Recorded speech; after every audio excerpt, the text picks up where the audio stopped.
Our main character was opening his door to his place, and next door a calm high school girl lived there. They do not talk to each other besides the occasional greetings. At a cafe, he was finished creating his pastry, but some monkey bumped into him. He dropped his creation to the ground, and that monkey told him he was bothering him. He told the manager our main character was screwing up. The manager forced him to clean up before closing up. He came to Tokyo 2 months ago, and he loved to make sweets, but his job was difficult. When he came home, he was tired, but making sweets, he likes to make sweets. He searched his pockets to realize he doesn't have his keys. He was panicking while searching his bag, but his neighbor came to the rescue. She held his key and told him he dropped it. He thanked her, but her response was anything special. Every time they have greeted each other, her expressions were the same. It was their first time talking to each other apart from the greetings. He asked questions and she responded, but it was a one-person conversation, thus he ended it. He faced his door, glad he had a bit of chat. She came up to him and she was looking closely at something. He was looking at her body very intensely. She told him he looked tired while reaching for her bag. She brought out dorayaki to give. She told him sweet things make people happy.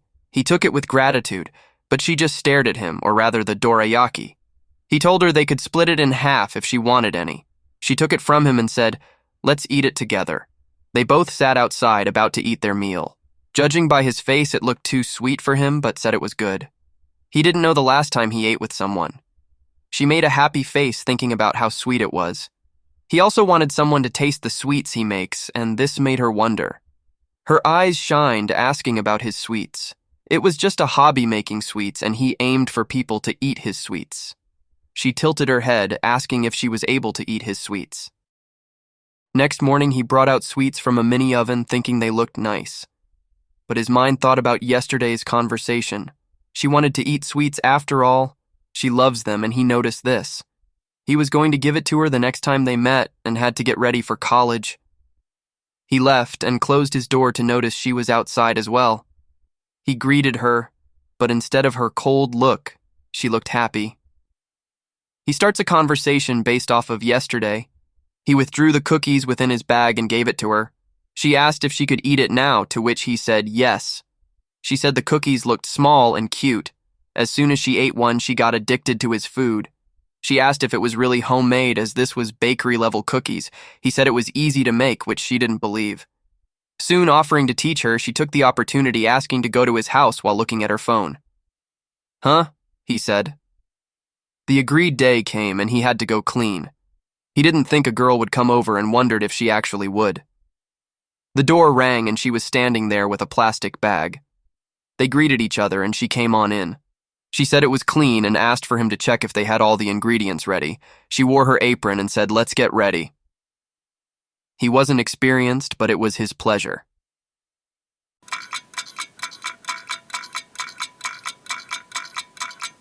The cat-faced cookies were finished and he told her to try them out. She said it was delicious and offered to try the cookies as well. He said they did it and she really could do it, thanking him. She wanted to learn again if he was going to make something else that put a smile on his face. Amai was at school staring at her cookies. She had plans of what she wanted to learn, and someone called Ray-chan good morning. 2 girls came up to her and one asked why she had a scary face. One asked if she made those, which she replied with she did. One of the girls was having very deep thoughts about why she made these cookies. She asked if it was a man. Amai was thinking of our main character and she admitted it was. The 2 girls turned flustered. One went on the floor to hug Amai, saying she was hers. She offered them the cookies and they took it. After school, she walked home eating her cookies, thinking about the response she got from them eating her cookies. She encountered our boy walking as well, and a conversation arose. She knew he was tired and she knew what to do, giving her cookies to him. She wanted to know his thoughts about the contents of the cookies. Piecing the dots together, he realized Amai made these small cookies. She said. Amai enjoyed eating his pudding and he was thankful. She said he made so many today and he laughed it off. He didn't mean to make that many, but she didn't have any issues about it. Our stress counselor started talking about stress and also said she didn't have to eat them all. She was fine, and without any hesitation, said she will not get fat. In her case, everything goes to her chest. He started having thoughts about a high schooler, thinking about their size. She asked if he was okay, and his eyes lingered towards her chest. He turned embarrassed, looking away, and she knew what kind of stress he was dealing with. He didn't mind being stressed if someone ate his food happily. She asked why he didn't hang out with people and he just worked and studied. She gave him an invitation he wouldn't expect. She wanted to hang out with this guy. Our boy hasn't gone outside in a while and wondered how she would look in casual clothes. She came out of her door and apologized for being late. She looked confused, thinking it was refreshing to see her wear something else. She used her hat to cover her face and was happy it was a sunny day. She was ready to flee, and they went.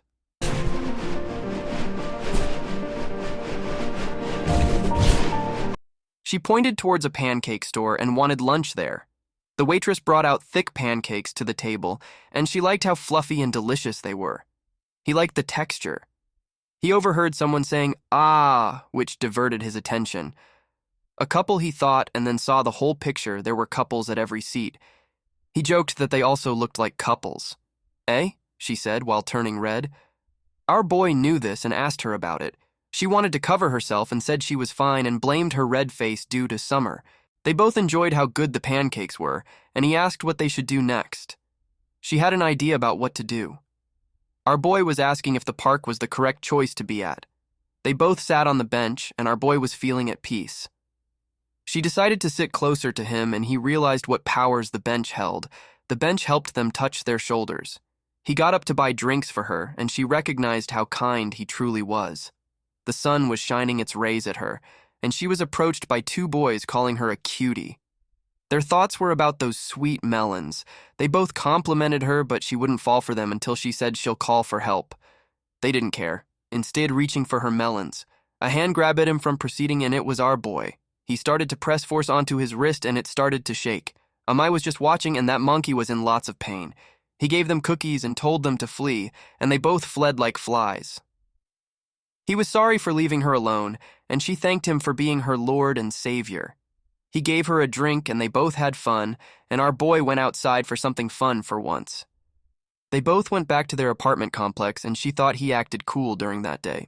The next morning, they once again greeted each other like all the other chapters. She had a lollipop in her mouth and took it out. He was clenching his fist, happy she is greeting him as a good friend. She took a lollipop from her bag and gave it to him. She said they're matching now, and he was very thankful for it. As the older one, he felt ashamed for receiving so much from her. At college, he was overhearing people thinking about a firework festival. A girl was talking about it, and he wondered if it was all right to invite a younger girl. He didn't have any ulterior motive. He was typing on the phone, smiling. Nextly, at the swimming pool, the sun shined down. Amai was changing from her swimsuit, and the two girls from the previous chapters were there. They called her more cheerful. The other asked if something happened, which she said not really. She was thinking of his neighbor, and then it was her phone ringing, and she checked it. Her atmosphere became more friendly, and she looked happy. She said maybe something good occurred, and her friend's moods followed. During the fireworks festival day, he was nervous about inviting her, and today was the day he shall thank her. She called out his name and was dressed up in a different way than her uniforms. He spaced out thinking about her uniform, and she had to wake him up. She blushed the moment our boy complimented her looks. He revealed he was going to treat her however she wanted, and to not be shy about it. She immediately started thinking about the sweets she wanted. Tugging on his shirt, she got him to move.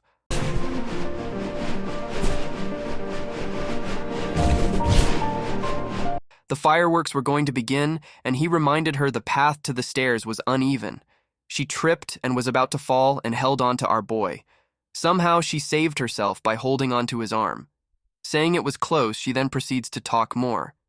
Our boy was so focused on those melons that he thanked her and apologized.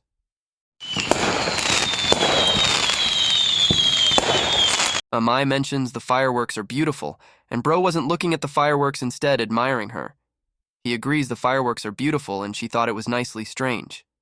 The fact that they were viewing the fireworks together. He noticed she was right, because they were just neighbors before. He had a deep question to ask her, and it was why was she always nice to our boy? He immediately knew he messed up and told her to forget. She didn't, of course, and answered, people do not understand her, thus not knowing what she thought, so they get scared. He always smiled and greeted her, and without her knowing, she couldn't stop ignoring him.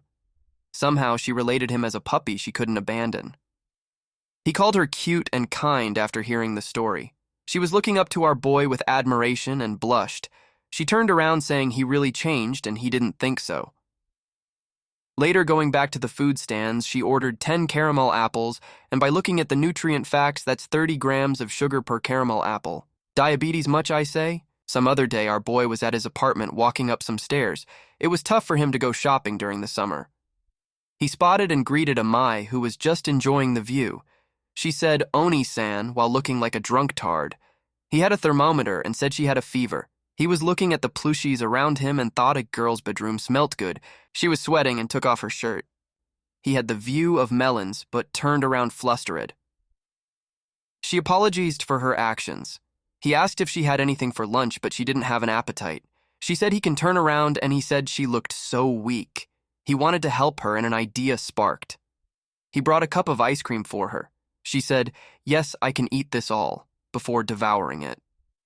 As her imaginary guardian, he told her if she needed anything to ask. She wanted to go to the beach, go out and eat sweets. He would take her to the beach, agreeing to her statements, and had to leave. She grabbed his sleeve. She pleaded like a puppy-eyed dog for him to stay longer. The next day they were driving for sweets as he promised, and she thought car equals far. He asked what she was eating, and she was eating conpeto, and offered it to our driver. He couldn't let go of the steering wheel, and she would feed him instead. She told him to open his mouth before shoving a piece inside. He liked it, and thought this was like a date, and she didn't think the same. She turned around mentioning the beach, and he thought she was cool like usual. In reality, her heart was racing, and she may have developed some feelings.